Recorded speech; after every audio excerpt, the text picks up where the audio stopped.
Of x y equal to 5 - 4 sin x plus y square, ये एक function given है और जो x का डोमेन रेंज है वो ओपन इंटरवल 0 to 2 पाई है और y जो आ रहा है वो रियल लाइन से आ रहा है।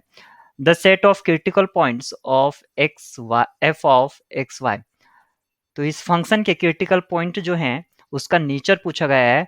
तो ऑप्शन ए में कहा गया है कि लोकल मैक्सिमम होगा क्रिटिकल पॉइंट पर या मिनिमम भी हो सकता है, लोकल मैक्सिमम होगा और साथ ही साथ सैडल पॉइंट होगा। इसमें 3 कंडीशन दी गई हैं, local maximum, local minimum and saddle point, और इसमें 2 कंडीशन दी गई हैं, local minimum and saddle point. तो जो क्रिटिकल पॉइंट्स हैं उसका नेचर हमें बताना होगा कि कहाँ पर फंक्शन मैक्स है, कहाँ पर मिन है या सैडल पॉइंट है। तो सबसे पहले डिस्कस कर लेते हैं कि आखिर सैडल क्रिटिकल पॉइंट्स क्या होता है। तो क्रिटिकल पॉइंट होता है जहां पर ग्रेडियंट ऑफ एफ यानी कि फंक्शन क्या तो 0 हो जाए या नॉट डिफाइन।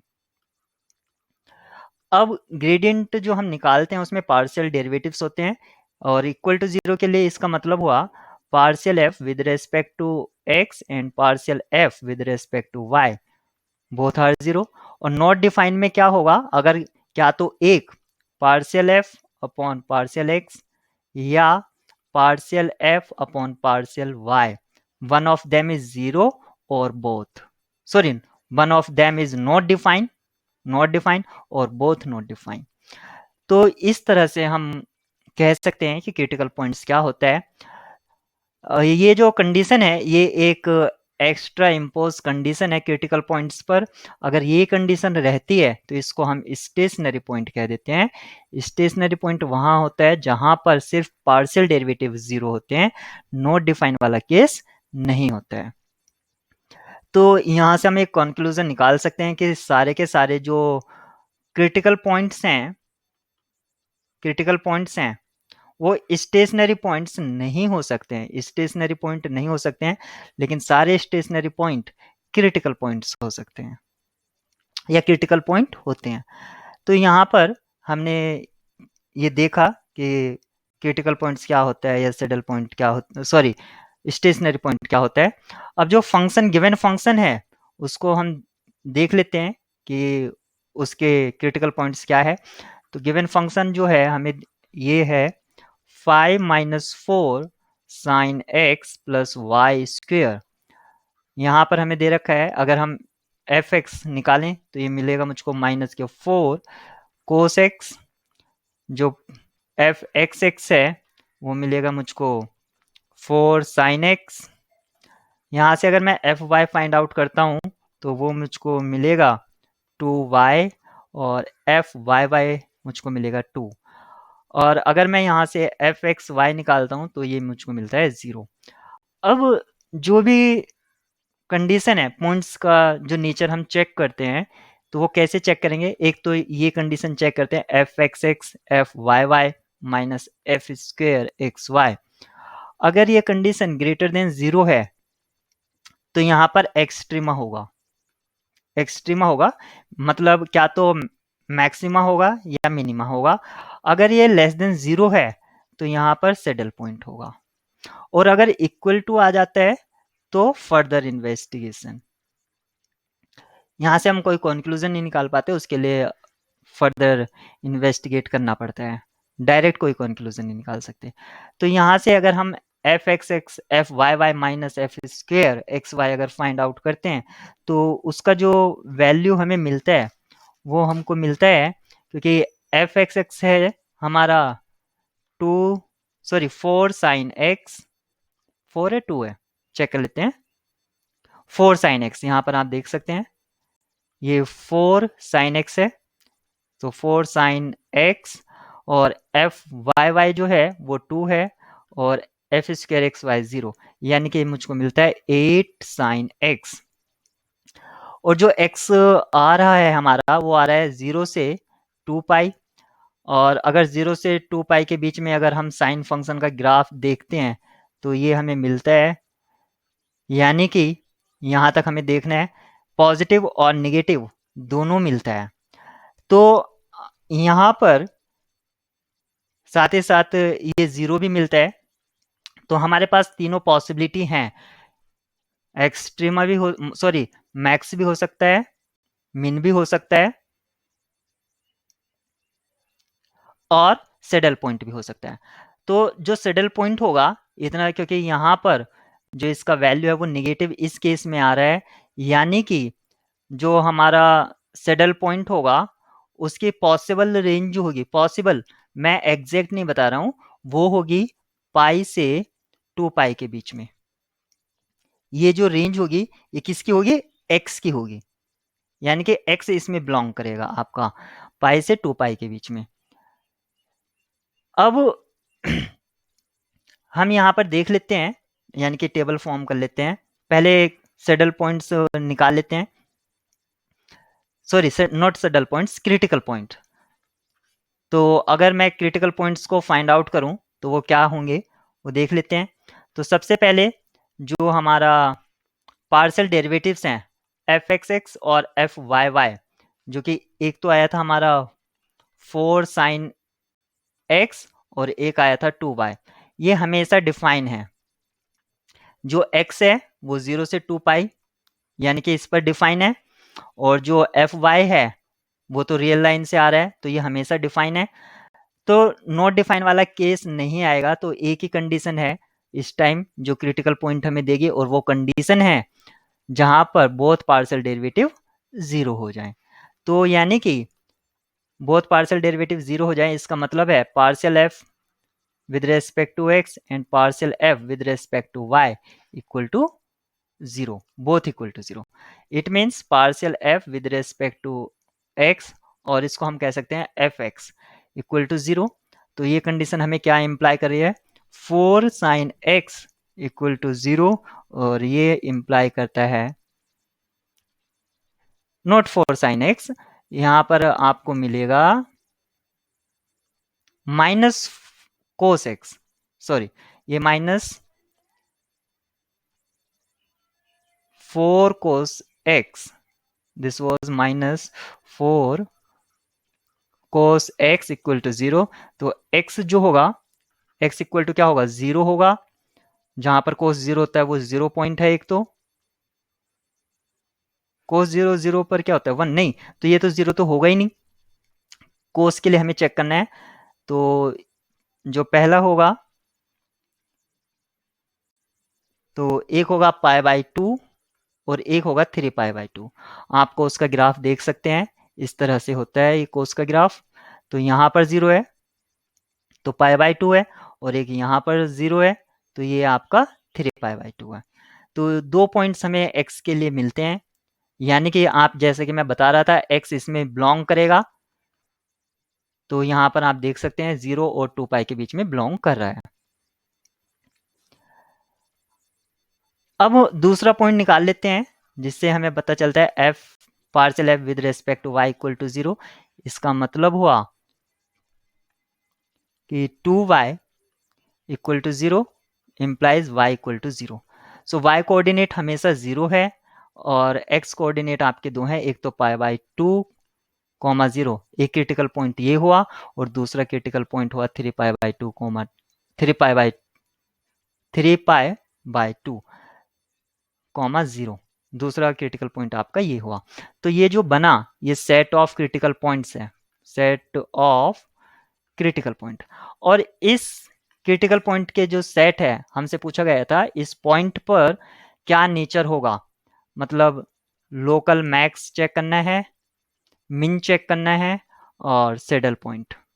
तो इनकी नेचर हमें चेक करनी है।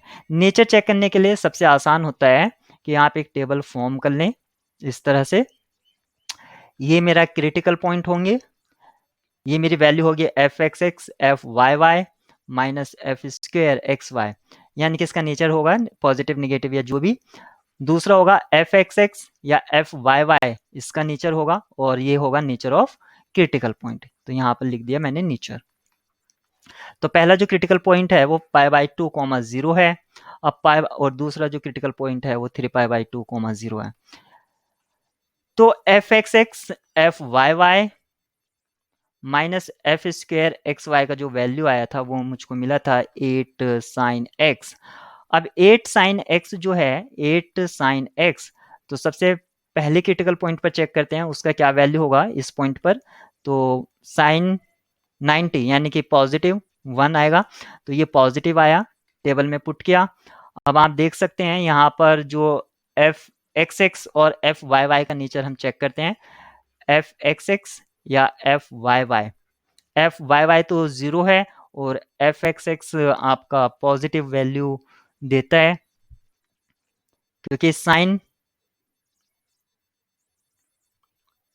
इस पॉइंट पर एफ एक्स एक्स क्या है, एफ एक्स एक्स आता है आपका 4 कोस एफ एक्स एक्स आता है आपका, मैं देख लेता हूं क्या है f x x, 4 sine x,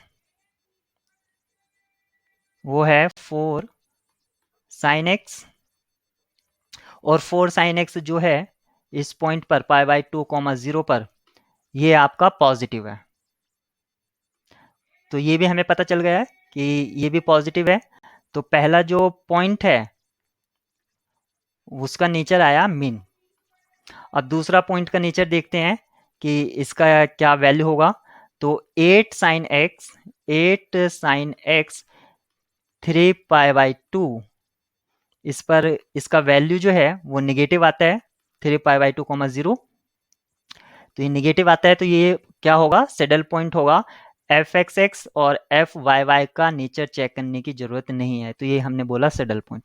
तो जो 2 पॉइंट हमें मिले थे क्रिटिकल पॉइंट, उसमें से एक पॉइंट लोकल मिनिमा का है और दूसरा पॉइंट मैक्सिमा का है। अब हम ऑप्शंस की तरफ चलते हैं। यहाँ पर कहा है लोकल मैक्सिमा, जबकि हमारे पास लोकल मैक्सिमा नहीं है। मिन तो है लेकिन बोथ कंडीशन यहाँ पर लिखी है लोकल मैक्सिमा, इसलिए ये भी फॉल्स हो जाता है। यहाँ पर भी लोकल मैक्सिमा है, ये भी डिस्कार्ड हो जाता है। यहाँ पर कहा है लोकल मिनिमा और सेडल पॉइंट, तो ये कंडीशन हमारी ट्रू होगी, यानी कि option D correct. Group Z36 is equal to, so हमें यहाँ पर नंबर ऑफ जनरेटर्स निकालने हैं। तो Z36 with additive modulo 36 is a group, और इसके हमें जनरेटर्स निकालने हैं। जनरेटर्स वो एलिमेंट होता है जो पूरे एंटायर ग्रुप को जनरेट कर दे, यानी कि उसके ग्रुप के सारे एलिमेंट को जनरेट कर सकता है। और Zn आपका साइक्लिक ग्रुप भी होता है। तो यहाँ पर एक रिजल्ट याद रखेंगे Zn के लिए। जब Zn एडिटिव मॉडुलो में ग्रुप फॉर्म करता है तो उसके जो जनरेटर होते हैं हम निकाल सकते हैं with the help of Euler phi function. Means number of generator is equal to value of phi n, और फाई एन का जो फॉर्मूला होता है वो होता है n इंटू 1-1/p(i) और p1 1-1/p2 and so on, where n can be written as p1 m1, p2 m2, p3 m3. So these are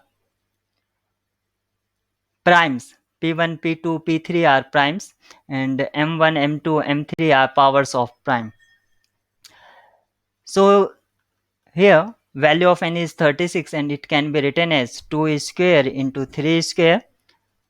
So phi 2 square into 3 square, value of this one will be equal to, इसकी जो value होगी वो होगी 36 1-1/2 into 1-1/3, और ये जो value होगी 36 into 1/2 और ये आएगा 2/3। तो 2 से यहाँ पर 2 कैंसिल आउट हो जाएगा और 12 3 36। तो वैल्यू जो आया इसका, यानी कि इसमें जो जनरेटर्स हैं वो 12 हैं, तो ऑप्शन बी यहाँ पर करेक्ट हो जाएगा। Please like, subscribe and press bell icon for all notification. तो इस प्रॉब्लम के लिए हमें लिमिट फाइंड आउट करना है और ये एक्सप्रेशन गिवन है। इससे रिलेटेड 4 ऑप्शन सिर्फ गिवन है। तो जब भी आपको इस तरह का फॉर्मेट दिखाई दे, किस तरह का, limit n tends to infinity 1/n summation k is running from 1 to n and f of k by n, तो इस तरह के फॉर्मेट को हमें सॉल्व करना चाहिए डेफिनेट इंटीग्रल की प्रॉपर्टी से, definite integral as a Riemann sum. इसमें लोअर लिमिट L1 L2 ले लेते हैं और जो 1/n है उसको रिप्लेस कर देते हैं स्मॉल चेंजेस इन x, और k/n को रिप्लेस कर देते हैं x से। सो fx dx, जहां पर लोअर लिमिट L1 क्या होती है, limit n tends to infinity k min means minimum value of k divided by n। तो पर्टिकुलरली यहाँ पर k का जो मिनिमम वैल्यू है वो 1 है, तो 1/n का जो लिमिट होगा मीन्स लिमिट ऑफ 1/n ये हो जाएगी 0। और हमेशा याद रखिए कि लोअर लिमिट हमेशा 0 ही रहता है। और L2 क्या होगा, limit n tends to infinity k max divided by n। k max का जो वैल्यू है वो n है, तो n/n यानी कि 1, तो इसका लिमिट 1 हो गया, यानी कि अपर लिमिट 1। तो जो एक्सप्रेशन यहाँ पर गिवन था, limit n tends to infinity π/n and summation, और यहाँ पर एक फंक्शन गिवन है, तो यहाँ पर जो पाई है ये कांस्टेंट है, तो इसको मैं आउटसाइड लिख लूंगा, तो ये हो जाएगा pi limit n tends to infinity 1/n summation running from 1 to n। और ये जो फंक्शन था हमारे पास वो क्या था, sin π/2, ये था sin π/2 प्लस 5π/2 इंटू k/n। ये कुछ इस तरह से हमें गिवन था।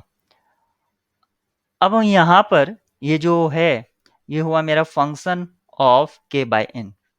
यहाँ पर इसको मैं रिप्लेस करूंगा स्मॉल चेंज dx से, और k/n को मैं रिप्लेस कर दूंगा x से।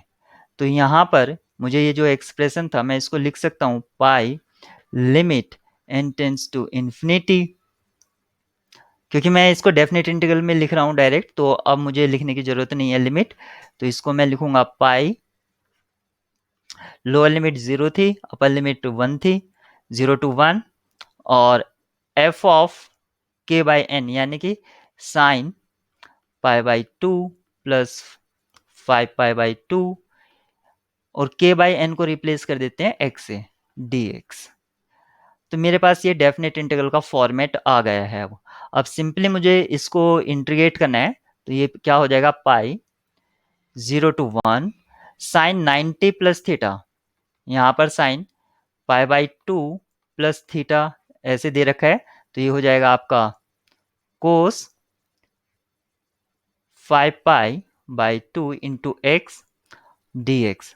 अब इसको हमें इंटीग्रेट कराना है, तो कोस का जो इंटीग्रेशन होता है वो होता है साइन एक्स, और यहाँ पर 5π/2 एज ए कांस्टेंट यूज हो रहा है, यानी कि कॉफिशिएंट ऑफ एक्स समझ लीजिए, तो ये नीचे भी आएगा, तो ये याद रखेंगे पाई, इसका इंटीग्रेशन हुआ साइन 5π/2 एक्स डिवाइडेड बाय 5π/2, और इसकी लोअर लिमिट और अपर लिमिट है 0 to 1। अब सिंपली हमें इसके लिमिट्स पुट करना होगा और फाइनल आंसर हमें मिल जाएगा। तो ये था पाई, और यहाँ पर मिलेगा साइन 5π/2 इंटू 1 माइनस 0, और डिवाइडेड बाय था 5π/2। ये चल रहा था हमारे पास। अब ये हमें जो मिलता है इस पाई से ये पाई कैंसिल हो गया, तो ये मिलता है मुझको 2/5 विद इन ब्रैकेट साइन 5π/2। अब साइन 5π/2 का वैल्यू क्या होता है, इसको हम लिख सकते हैं साइन 2π प्लस π/2। साइन 2π प्लस π/2 क्या हो जाएगा, ये हो जाएगा साइन π/2, और साइन π/2 का वैल्यू 1, तो इसका हुआ 2/5 इंटू 1 इक्वल टू 2/5। तो चेक करते हैं कौन सा ऑप्शन 2/5 वैल्यू दे रहा है, तो ऑप्शन सी यहाँ पर करेक्ट होगा। यहाँ पर जो ये डबल इंटीग्रल दे रखा है उसको हमें फाइंड आउट करना है, और इसको फाइंड आउट करने के लिए आप यहाँ पर देखेंगे कि इंटीग्रेंड फंक्शन जो है वो साइन y स्क्वायर है, जो एक ट्रांसेंडेंटल फंक्शन होता है, और हम जो जानते हैं कि किसी भी साइन वाई टाइप का या साइन एक्स टाइप का हम इंटीग्रेट कर सकते हैं जो माइनस कोस एक्स होता है, लेकिन वाई स्क्वेयर का हम तब तक नहीं कर सकते हैं जब इसका वाई स्क्वेयर का डेरिवेटिव यानी कि 2y आपका मौजूद ना हो एज ए इंटीग्रेंड फंक्शन में। तो इस तरह के प्रॉब्लम को किस तरह किया जाता है, आप इसका ऑर्डर ऑफ इंटीग्रेशन चेंज कर दीजिए, क्योंकि हमें जो एक्सप्रेशन गिवन था वो 0 से 1 और x से 1 sine y square d y d x ये गिवन था। क्योंकि x यहाँ पर लिमिट में इन्वॉल्व है तो सबसे पहले ये y को इंटीग्रेट किया गया है और फिर आपको x के रेस्पेक्ट में किया गया है। यहाँ पर ये देख सकते हैं जो लिमिट है ये x की कांस्टेंट लिमिट है और ये जो है ये y की वेरिएबल लिमिट कह सकते हैं आप इसको, जो x से 1 तक जा रहा है। इसको इंटीग्रेट करने के लिए सबसे पहले आपको रीजन ऑफ इंटीग्रेशन चाहिए, तो हम इसको ड्रॉ कर लेते हैं। y इक्वल टू एक्स से आपका y जा रहा है 1 तक और x की जो लिमिट है वो 0 से आपकी 1 तक है। तो आप इसका ग्राफ बनाइए y इक्वल टू एक्स, यानी कि ये आपका एक्स वाई कोऑर्डिनेट सिस्टम है, तो ये आपका y इक्वल टू एक्स ये लाइन हो जाएगी और y इक्वल टू 1 सपोज करो वो ये है, y equal to 1, x equal to 0 और x इक्वल टू 1 इस पॉइंट पर आपका x इक्वल टू 1 होगा। तो आप देख सकते हैं y इक्वल टू एक्स और y इक्वल टू 1, तो ये वाला आपका एरिया हो गया है या रीजन कह सकते हैं। इसमें हमें सबसे पहले x के रेस्पेक्ट में इसको इंटीग्रेट करना होगा। x के रेस्पेक्ट में इंटीग्रेट करने के लिए हम इसको ट्रीट कर सकते हैं एज ए कांस्टेंट, तो हमें x के पैरेलल एक स्ट्रिप कंसीडर कर लेनी चाहिए। तो इस स्ट्रिप की जो लेंथ है वो कहाँ से कहाँ तक वेरी कर रही है, वो 0 से इस लाइन तक वेरी कर रही है, यानी कि 0 से y तक, और जो आपकी y की लिमिट है वो कहाँ से कहाँ तक है, वो 0 से 1 तक, 0 से 1। और ये था क्योंकि इसको हम कांस्टेंट ट्रीट करें साइन वाई स्क्वायर का, तो हम इसको आउट यहाँ पर लिख सकते हैं। ये हो जाएगा हमारा डी एक्स डी वाई।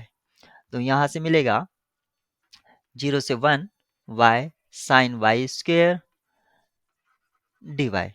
अब हम इसको y के रेस्पेक्ट में इंटीग्रेट करेंगे तो यहाँ पर हमें मिलेगा 1/2 और साइन का क्या हो जाएगा माइनस के कोस वाई स्क्वेयर, और जो हमारी लिमिट थी वो 0 से 1 इस तरह था। अब हमें ये मिला 1/2 और ये हो जाएगा कोस 1 और ये माइनस की वजह से प्लस हो जाएगा कोस 0 यानी कि ये 1। फाइनली हमें मिला 1 माइनस कोस 1/2। 1 माइनस कोस 1/2 कौन सा ऑप्शन है हमारा, ये ऑप्शन डी हमारा करेक्ट होगा। एक फंक्शन f डिफाइन है इस तरह से, जो x नॉट इक्वल टू 0 के लिए डिफाइन है, और यहाँ पर आप ऑब्जर्व कर सकते हैं कि फंक्शन के एक्सप्रेशन में मॉड फंक्शन इन्वॉल्व है। यहाँ पर जो l है वो लेफ्ट हैंड लिमिट है फंक्शन की 0 पर, और r जो है वो राइट हैंड लिमिट है फंक्शन की एट 0 पर। तो हमें ये चेक करना है कि कौन सा ऑप्शन ट्रू है। Means left hand limit exist करती है या राइट हैंड लिमिट एग्जिस्ट करती है, इसको फाइंड आउट करना है।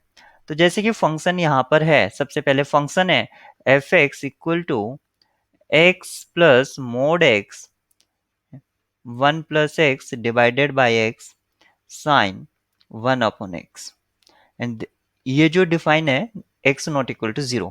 तो सबसे इंपॉर्टेंट बात ये आ जाती है, यहाँ पर वो लेफ्ट हैंड लिमिट और राइट हैंड लिमिट ही पूछ सकता है, फंक्शन की कॉन्टिन्यूटी के बारे में बात नहीं कर सकता है, क्योंकि फंक्शन की कॉन्टिन्यूटी के लिए फंक्शन की एग्जैक्ट वैल्यू हमें पता होनी चाहिए एट दैट पॉइंट। और यहाँ पर तो फंक्शन के मतलब जो लेफ्ट हैंड लिमिट है L0 नेगेटिव, जो हम यहाँ पर फाइंड आउट करेंगे, और राइट हैंड लिमिट जो कि 0 पॉजिटिव पर फाइंड करेंगे। लेकिन f0 हम यहाँ पर नहीं निकाल सकते क्योंकि फंक्शन डिफाइन नहीं है, तो यहाँ पर कंटिन्यूटी की बात की भी नहीं जा सकती थी। तो ये वैसे हमारा क्वेश्चन था भी नहीं, लेफ्ट हैंड लिमिट और राइट हैंड लिमिट की बात करेंगे हम। तो सबसे पहले जब मोड फंक्शन के स्ट्रक्चर में कहीं भी अगर दिखता है तो सबसे पहले कोशिश करें कि उस मोड को रिजॉल्व कर लें आप। तो अगर x पॉजिटिव है तो मोड x क्या हो जाता है, x हो जाता है, और x नेगेटिव है तो मोड x जो वैल्यू देता है वो माइनस x देगा। तो यहाँ से मैंने रिजॉल्व किया x plus x 1 plus x divided by x into sine 1 upon x. This is x greater than 0 and x minus x 1 plus x divided by x sin 1 upon x और x less than 0। ये हमने यहाँ से इसको लिखा। इसको further simplify कर लेते हैं ताकि आसान रहे। तो इसको मैं लिख सकता हूँ, जो x है डिनोमिनेटर में और x न्यूमरेटर में भी यहाँ पर प्रेजेंट है, कॉमन पार्ट से कैंसल आउट कर दीजिए। तो जो बचेगा वो बचेगा मुझे 1 plus x into sine 1 upon x, और जो इधर बचेगा मीन्स x लेस देन 0 के लिए वो मुझको मिलेगा 1 माइनस 1 माइनस एक्स, ये मिलेगा साइन 1 अपॉन एक्स। और सिंप्लीफाई कर लीजिए इसको तो ये मुझको मिल जाएगा 2 plus x sine 1 upon x, और ये मुझको मिल जाएगा minus x sine 1 upon x. तो ये मिल जाता है। अगर हम इसको और सिंप्लीफाई करें, यानी कि ये जो ब्रैकेट है x पॉजिटिव के लिए, x ग्रेटर देन 0 के लिए, इसको और सिंप्लीफाई करके लिख सकते हैं 2 into sine 1 upon x plus x into sine 1 upon x, और जो सेकेंड पार्ट है x लेस देन 0 के लिए वो तो सेम रहेगा, x साइन 1 अपॉन एक्स। ये काम किया हमने इसके लिए। तो ये हमारा फंक्शन का स्ट्रक्चर आ गया। This is defined for x greater than 0 and this is defined for x less than 0। तो अब हमें फंक्शन का स्ट्रक्चर पता है, तो हम इसकी लेफ्ट हैंड लिमिट यानी कि l निकाल लेते हैं। वो है limit x tends to 0 negative f(x), और इसको हम लिख सकते हैं limit h tends to 0 f(x) f 0 minus h, और इसको मैं लिख सकता हूं लिमिट h टेंस टू 0।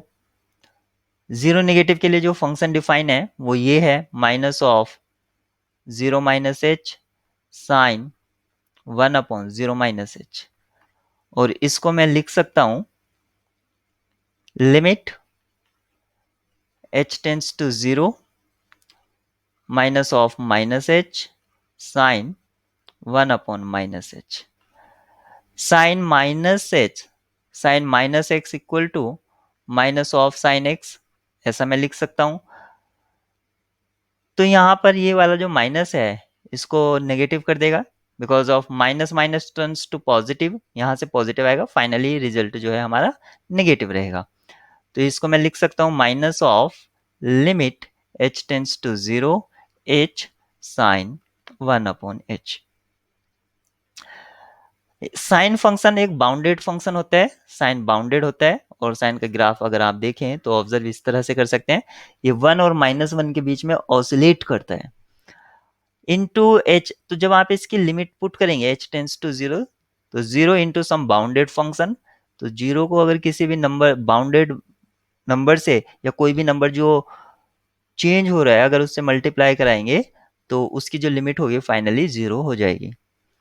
तो L जो है वो एग्जिस्ट करती है क्योंकि 0 एक फाइनाइट नंबर है।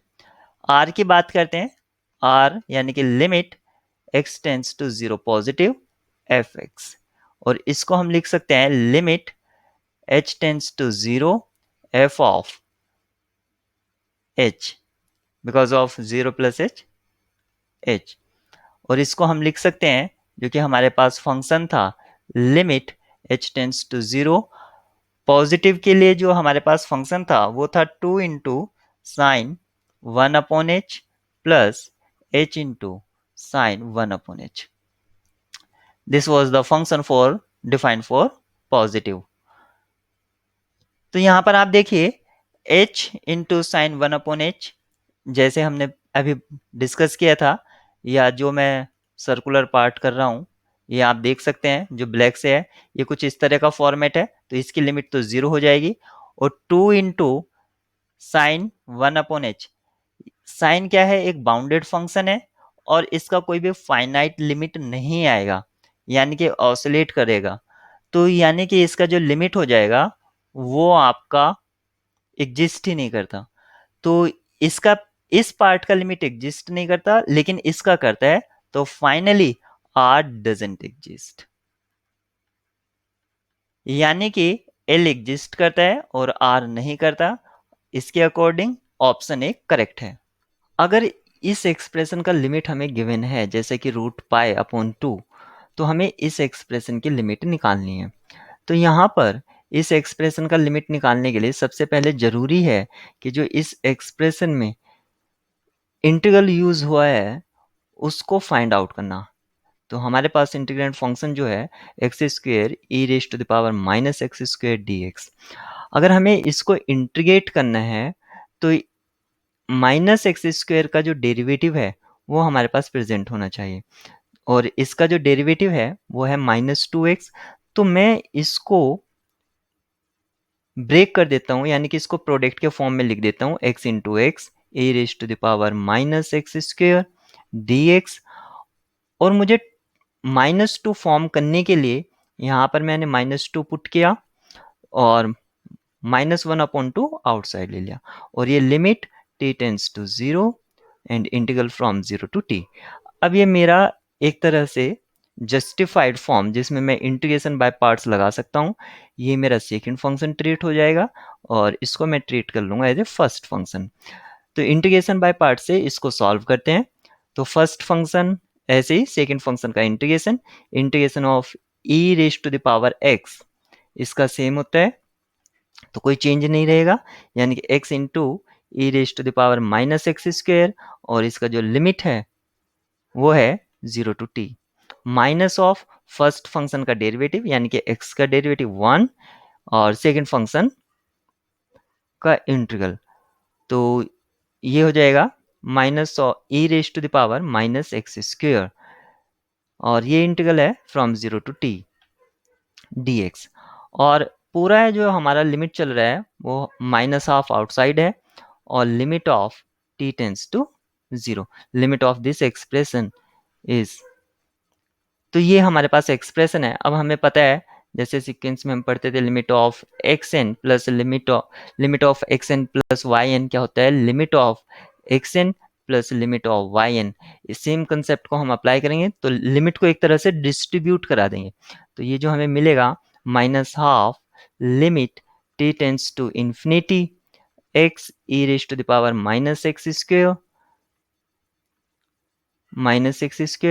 और इस एक्सप्रेशन का लिमिट हमें रखना है 0 to t, minus limit t tends to infinity 0 to t e⁻x² dx।